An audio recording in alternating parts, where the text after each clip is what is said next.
Hi, it's Michelle from Lakeland Retreat. Buying a holiday home in the Lake District, how exciting. Pros, cons, where to look, why to look, what to buy. There is so much to talk about.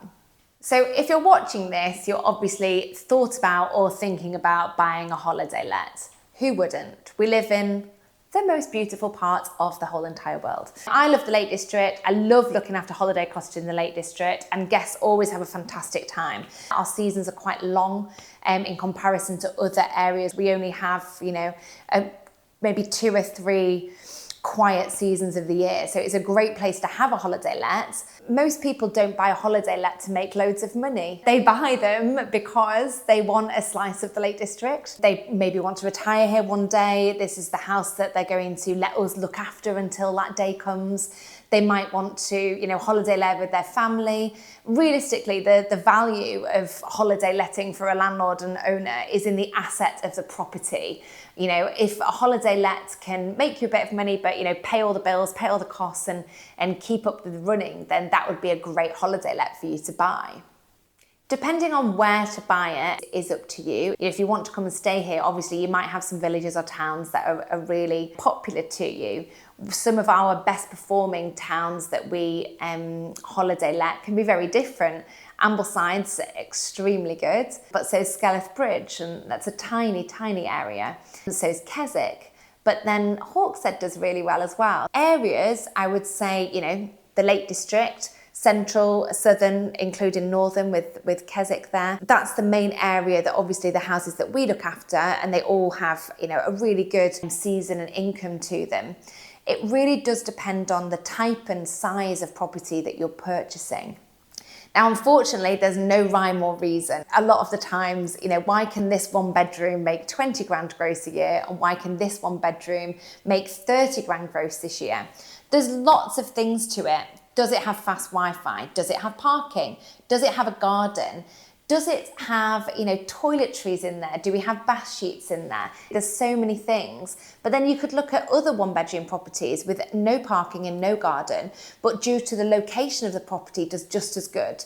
So if you are looking at a property to buy, send us the right move, send us the link, let us have a look at it. We'll give you our honest opinion. We've got over 200 properties that we've been looking after for years, so we can tell you, what it's similar to, what we would expect it to do, what you can do to it possibly to improve bookings or improve revenue. That would be a really good start.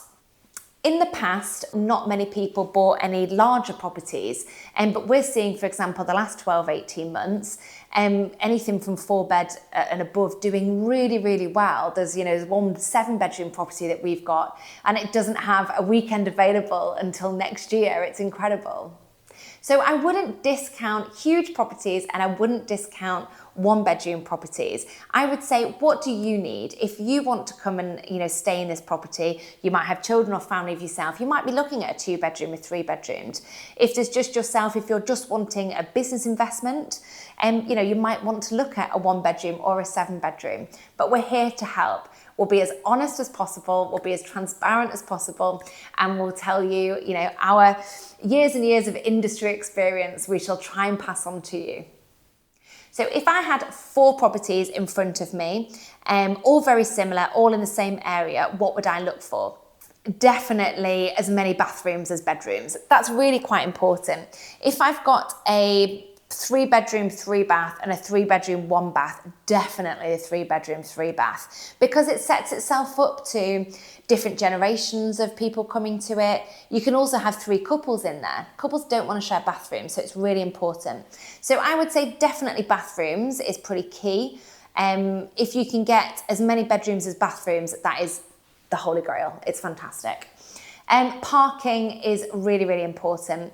It's not the end of the world if it doesn't have parking, especially if you're in Keswick, for example, and you're in one of those beautiful terraced little cottages. It doesn't really matter if it doesn't have parking because the car parks are so big and they've got lots of free parking around. But if you're in some areas that really do struggle, parking is a must, and it's a definite bonus. Other things that you can look into if you've purchased a property and acquiring: Wi-Fi, definitely. smart TVs, things when you're having a look at the property. Does it have a bath? Does it have a wet room? Is there a ground floor bedroom? You know, is it really easily accessible? How many guests is it going to appeal to? It really, really helps, especially with the buying and decision making. So in conclusion, if you are looking for a slice of the Lake District to purchase, have fun. First of all, you get to view amazing places and amazing houses. There is some fantastic local estate agents in the area that will be more than happy to help. And please reach out to us. Send us which properties you're looking at.